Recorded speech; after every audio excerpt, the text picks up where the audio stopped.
एक समय की बात है, जंगल के पास और गांव से थोड़ी दूर गज्जा नाम का एक डोंगी बाबा रहता था। वह दिन रात सोता रहता था और कभी कभार अपने पेट के लिए गांव में भिक्षा मांगने चला जाता था।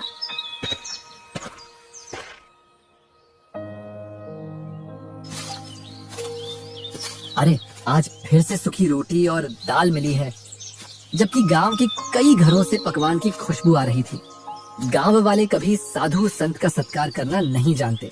ऐसे ही गुनगुनाते हुए गज्जा अपनी कोठरी के पास पहुंच जाता है।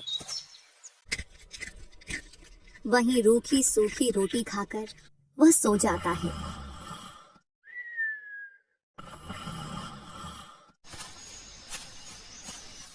एक शाम गज्जा ऐसे ही घूमते घूमते गांव के पास पहुंच जाता है। जब वह मुखिया के घर के पास पहुंचता है तो उसको पकवान की मस्त खुशबू आती है। आज तो मुखिया के घर में कुछ खास बन रहा है, जो इतनी मस्त खुशबू आ रही है। अगर इससे भोजन मांगूंगा तो यह मुझे वही सूखी रोटी पकड़ा देगी।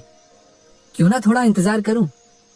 जैसे ही मुखिया की पत्नी रसोई घर से इधर उधर हुई तो कुछ पकवान लेकर अपने मुकाम पर पहुंच जाऊंगा। थोड़ी देर बाद मुखिया की पत्नी रसोई घर से बाहर चली जाती है। इस मौके का फायदा उठाकर गज्जा पकवान उठाकर ले आता है और अपनी कुटिया की ओर चल देता है। अपनी कुटिया में पहुंचकर मस्त खाना खाता है और बोलता है, जो चोरी के भोजन में स्वाद होता है वह किसी और भोजन में नहीं होता।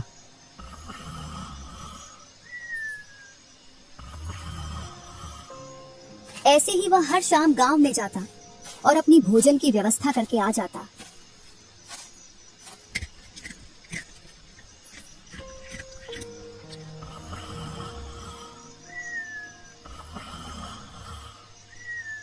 अब गज्जा का रोज का यही काम हो गया था। रोज रात में गांव में जाना, खाना चोरी करके लाना, अपनी कुटिया में लाकर खाना और दिन भर सोना।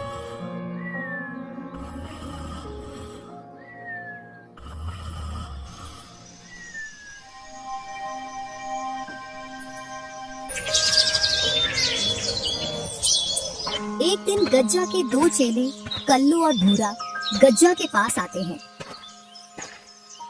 अरे यार भूरा, गुरुजी को देख, दिन भर और रात भर मस्त सोते रहते हैं। अभी तो ये फेरी पर भी नहीं जाते।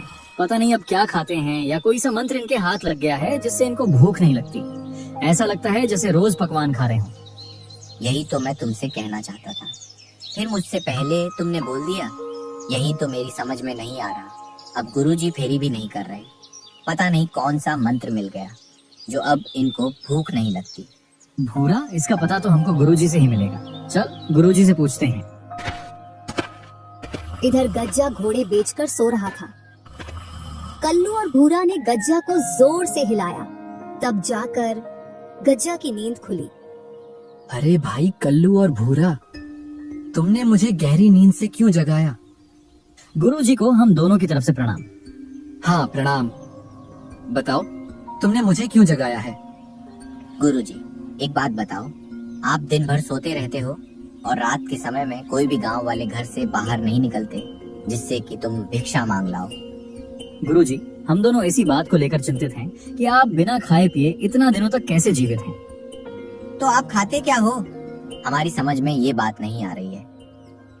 तुम दोनों को तो पता है मैं कितना ध्यान में लीन रहता हूँ। बस उसी का फल है कि मैं अब अपनी सिद्धि के द्वारा अपने शरीर पर कंट्रोल रख सकता हूँ। यही कारण है कि अब मुझको दिव्य शक्तियां प्राप्त हो गई हैं और अब मुझको भूख भी नहीं लगती है। तुमको लगता है कि मैं सारे दिन सोता रहता हूँ, जबकि मैं सोता नहीं हूँ। जमीन पर लेटकर अपनी आंखें बंद करके ध्यान में लीन रहता हूँ। माफ करना गुरुजी, हम तो आपके पास कुछ और ही सोच कर आए थे, पर आप तो और कुछ ही निकले। आप अपने ध्यान में लगे रहो। हमको तो ज्ञान प्राप्त हुआ नहीं, हमको तो अब मेहनत करके जीवन का गुजारा करना पड़ेगा। ठीक है मेरे शिष्यों, अब मेरा ध्यान में लीन होने का समय हो गया है। तुम जाओ और मुझे परमात्मा में लीन होने दो। भूरा और कल्लू वहाँ से चले जाते हैं। इधर गज्जा अपनी नींद में व्यस्त हो जाता है। अरे यार भूरा, तुझको गुरुजी की बातों में कितनी सच्चाई नजर आती है। कल्लू यार, हो सकता है गज्जा को ज्ञान प्राप्त हो गया हो। वैसे तो वर्षों से गुरुजी बना बैठा है, क्या पता उसने कोई सिद्धि प्राप्त कर ली हो। कुछ भी हो भूरा, लेकिन मुझको यह बात हजम नहीं हो रही है कि उस गज्जा को सिद्धि प्राप्त हो सकती है। तूने देखा नहीं था वो किस तरीके से अपने शिष्यों के साथ बदतमीजी से पेश आता था। हाँ भाई, बात तो ठीक कह रहा है। उसने एक दिन गांव के रमेश की लड़की छेड़ दी थी, जब वो उसके पास शिक्षा लेने आई थी। कुछ तो गड़बड़ है, इस गुरुजी पर निगाह रखना पड़ेगा। हाँ भाई, हम गुरुजी पर कुछ दिनों के लिए निगाह रखें, फिर हमको पता चल जाएगा कि वो क्या खाता है और क्या पीता है, और उसको सिद्धि प्राप्त हुई है या नहीं। हाँ भूरा, तुम बिल्कुल सही बोलते हो। हम गज्जा पर कल से ही निगाह गड़ाकर उसकी निगरानी करेंगे, तभी उसकी सच्चाई का पता लगेगा। अच्छा हुआ उन दोनों कमीनों को मैंने मूर्ख बनाकर भेज दिया। अगर मेरी सच्चाई जान जाते तो ये मुझसे पहले गांव में पहुंच जाते, और जिस भी घर में पकवान बनती तो वह चोरी करके ले आते, या फिर गांव वालों के सामने मेरा भांडा फोड़ देते।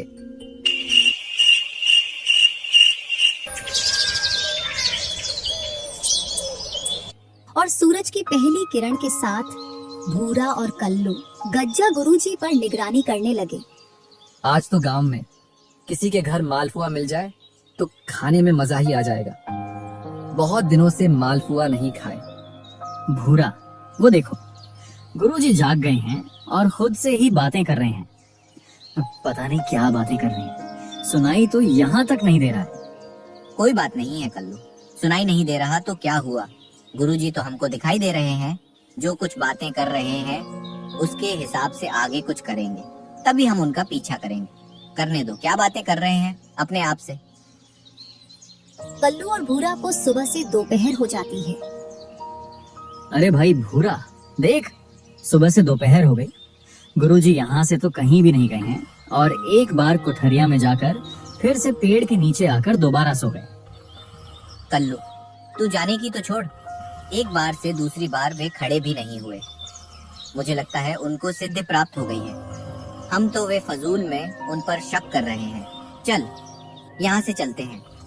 अरे भूरा सुन, मान खड़ा रहे, उसे कोई सिद्धि प्राप्त नहीं हुई है, वो तो सोया पड़ा है। जब आदमी ध्यान में होता है तो आदमी अपने बलबूते पर खड़ा होता है, पर यहाँ गुरुजी को देख, वो जमीन पर ऐसे पड़े हैं जैसे पानी में भैंस पड़ी हो।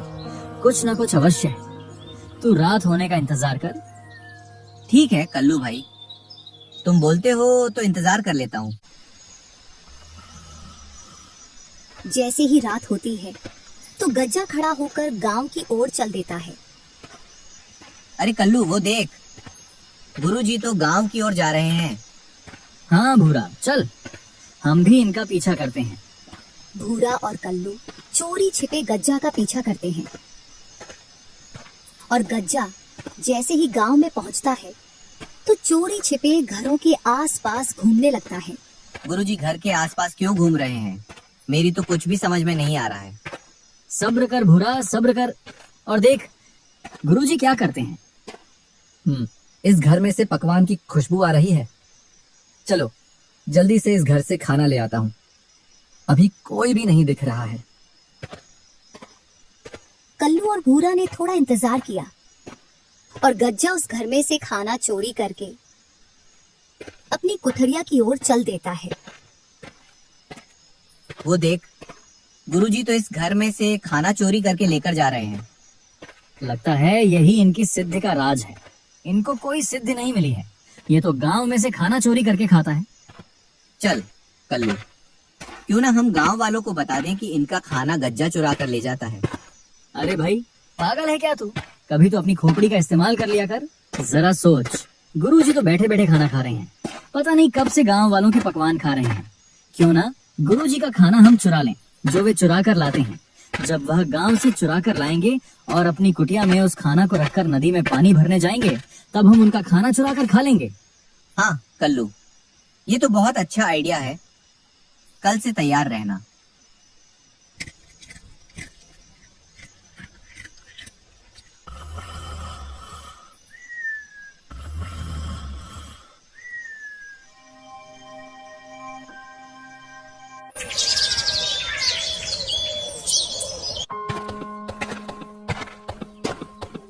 चल गज्जा, तेरी ड्यूटी का समय हो गया। कल का भोजन तो बहुत ही स्वादिष्ट था। मालपुआ खाने का मन कर रहा था तो मालपुआ मिल गए थे। आज भी कुछ स्वादिष्ट खाना मिलेगा। चल गज्जा, चल।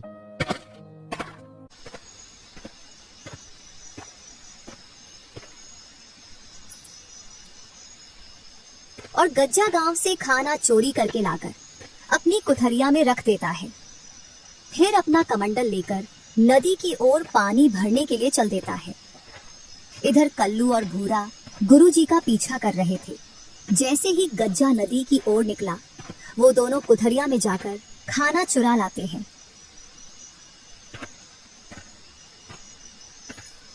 और दोनों जंगल में जाकर उस खाना को खाते हैं। अरे, मेरी पकवान कहाँ गई? आज तो मैंने बड़ी ही स्वादिष्ट पकवान बनाई थी। हाँ जी, सुनते हो? हाँ भाग्यवान, क्या हुआ? मैंने बड़ा ही स्वादिष्ट खाना बनाया था। आपने पूरा खा लिया, मुझे और बच्चों के लिए भी नहीं छोड़ा। अरे, मैंने अभी तक खाना नहीं देखा। खाने की तो दूर की बात है। कुछ दिनों पहले भी अपने घर में ये घटना हुई थी। ऐसा लगता है जरूर हमारे गांव में कोई खाना चुराता है। गुरुजी को इतना अच्छा समझते थे, वो तो चोर निकले। अब तो हम भी चोर बन गए। चोर नहीं, महाचोर बोल भाई, क्योंकि अब हम चोर के घर से चोरी करके लाते हैं। ऐसा 3 दिनों तक चलता है। गज्जा गांव से खाना लाता और कल्लू भूरा उसकी कुठरिया में से चुराकर खा लेते हैं।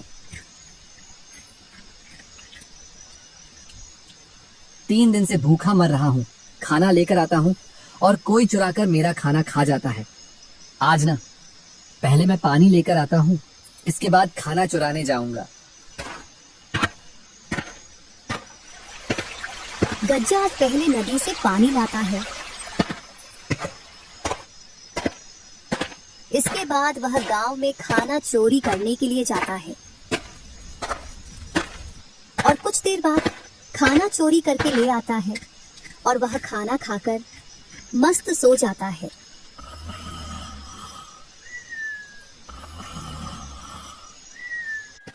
इधर गांव में इस बात का पता लग जाता है कि गांव में कोई खाना चुराता है। विशेषकर उस घर में खाना की चोरी होती है जिस घर में कुछ पकवान बना हो। उधर कल्लू और भूरा की 2 दिनों से दाल गल नहीं पा रही थी, तो दोनों सलाह बनाते हैं। यार भाई, कुछ तो करना पड़ेगा, नहीं तो मुफ्त का खाना नहीं मिल पाएगा। मेरे पास एक आइडिया है। क्यों ना हम गुरुजी को गांव वालों की आवाज से डराएं, जिससे गुरुजी अपना खाना छोड़कर अपनी कुटिया में चला जाएगा। रोज रात की तरह गज्जा गांव से खाना लेकर आ रहा था, तो कल्लू और भूरा उसका पीछा करते हुए कल्लू मुखिया की आवाज में बोला, अरे हरिया, तुमने उस खाना चोर को इसी रास्ते से जाते हुए देखा है ना? हाँ मालिक, खाने की खुशबू आ रही है। लगता है चोर यहीं कहीं आसपास है। इतना सुन गज्जा के रोंगटे खड़े हो गए। वह अपने मन में सोचता है, इस खाने को मैं इन झाड़ियों में छिपा देता हूँ, जिससे यह मुखिया और उसका नौकर यहाँ से निकल जाए। गज्जा उस खाना को झाड़ियों में छिपाकर वहाँ से कुटिया की ओर चला जाता है। कल्लू, अपना आइडिया तो काम कर गया। ले भाई, जी भर के खाना खा। जल्दी खाना खाकर निकल चलो यहाँ से, नहीं तो गुरुजी आ जाएंगे।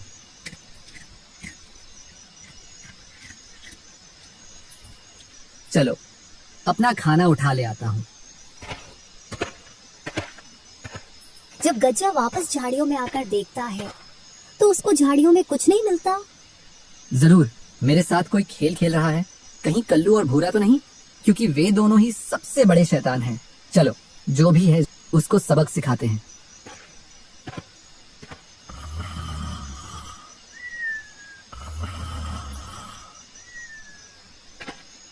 दूसरी रात जब गज्जा खाना चुरा कर आ रहा था, फिर से कल्लू और भूरा ने गांव वालों की आवाज निकालकर गुरुजी को डराया और गज्जा फिर से खाना को झाड़ियों में छिपाकर। चलो, उस पेड़ के पीछे छिपकर देखता हूँ कौन मेरे खाना को चुराता है। थोड़ी देर बाद गज्जा देखता है तो उसका मुंह खुला का खुला रह जाता है और वह बोलता है, कल्लू और भूरा, मैं बताता हूँ गुरु क्या होता है।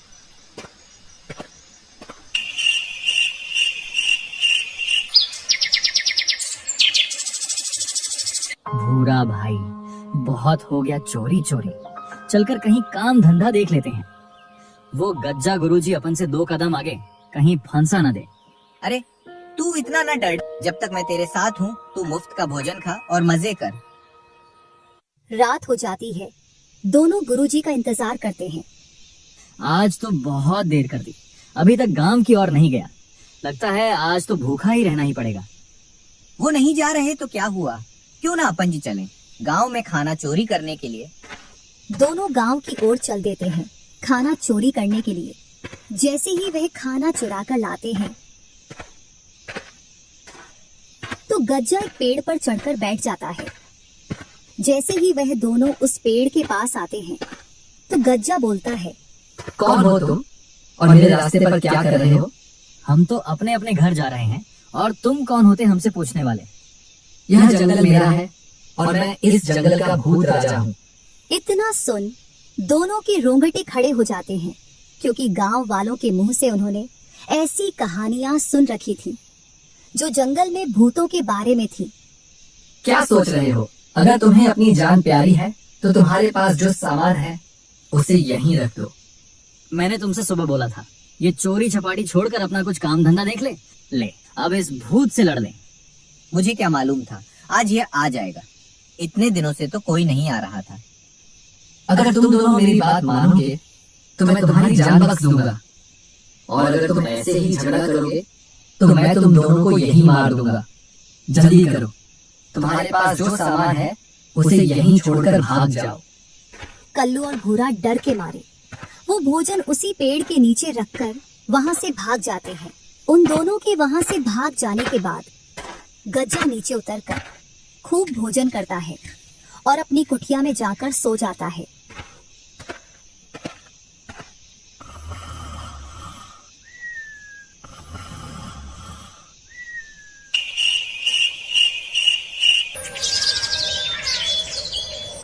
दूसरे दिन देख भाई कल्लू, गुरुजी कैसे आराम की नींद ले रहे हैं। अगर ये भूखे होते तो उठ बैठते। मुझे तो लगता है इन्होंने ही कल हमें बेवकूफ बनाया है। इधर पूरे गांव में यह बात फैल गई थी कि घरों से खाना चोरी हो रहा है। मुखिया जी, लगता है आप इस घटना को महत्व नहीं दे रहे हैं। हाँ मुखिया जी, कभी मेरे घर से खाना चोरी हो रहा है, कभी इसके घर से। कल को तो और भी बड़ी चोरी हो सकती है। जल्द ही इस समस्या का हल निकालिए। हल तो एक ही है, हम सबको मिलकर रात में अपने आसपास निगरानी रखना पड़ेगा, और साथ ही आज कोई भी व्यक्ति अपने घर में पकवान नहीं बनाएगा। पकवान सिर्फ आज रमेश के घर में बनेगा, तभी हम उन लोगों को पकड़ पाएंगे। जी मुखिया जी। चलो, इसका भी पता लग जाएगा आज। हाँ भाई, जरूर, क्यों नहीं। जैसे ही रात होती है तो वे दोनों अपने काम में लग जाते हैं। इधर कुछ गांव वाले उनको देख लेते हैं। अभी इनका कुछ भी नहीं करना, इनको तो उनके अड्डे पर जाकर पकड़ेंगे। चलो, अपने मुकाम पर पहुंच जाता हूँ। जरूर दोनों चेले भोजन की चोरी करने गए होंगे। जैसे ही वह दोनों भोजन चोरी करके गांव से बाहर आते हैं तो उनके पीछे गांव वाले और मुखिया लग जाते हैं। जैसे ही वह दोनों पेड़ के नीचे आते हैं तो फिर से उन्हें आवाज आती है। वह दोनों डर के मारे खाना उसी पेड़ के नीचे रख देते हैं और आगे बढ़ जाते हैं। उधर गांव वाले भी पास में छिप जाते हैं। रुक कल्लू रुक, यहीं रुक कर देखते हैं कि कौन इस पेड़ से नीचे उतरकर अपना खाना खाता है। हाँ भाई। वह दोनों थोड़ी देर तक वहीं रुक कर देखते हैं तो पेड़ से नीचे उतरते हुए गुरुजी दिखाई देते हैं। अपना शक सही निकला, हो ना हो गुरुजी ही होंगे। दोनों गज्जा के पास आकर बोले, वाह गुरुजी, आप तो ये बहुत अच्छा काम कर रहे हो। हम तो इतनी मेहनत से भोजन लेकर आए थे और आप हमको डराकर हमारा भोजन छीन कर खा रहे हो। तुमने भी तो यही किया था मेरे साथ, मेरे भोजन को चुरा कर खाया था। हाँ, तो वो कौन सा तुम्हारी मेहनत का था? तुम भी तो गांव से चुरा कर लाते थे। बस करो तुम दोनों, वरना मैं सभी गांव वालों को बता दूंगा कि तुम गांव से भोजन चुरा कर लाते हो। हाँ बता दो, हम भी बता देंगे कि जो पहले गुरु ने किया वही उनके चेलों ने किया। इतने में ही मुखिया और गांव वाले वहां आ जाते हैं और मुखिया बोलता है, हम ही आपके पास आ गए और हमें बताने की जरूरत नहीं है कि पहले कैसे गुरु हमारे भोजन को चुराता था और फिर बाद में कैसे उसके चेले भी हमारा भोजन चुराने लगे और गुरु और चेले एक दूसरे का भोजन चुराने लगे। अरे इतनी हेरा फेरी से कौन चोरी करता है? इसके लिए तो हमारे पास एक ही शब्द है, गुरु, चोर, चेला, महाचोर। चलो तुम तीनों को सजा मिलेगी, पकड़ लो इनको और ले चलो गांव में इन तीनों को।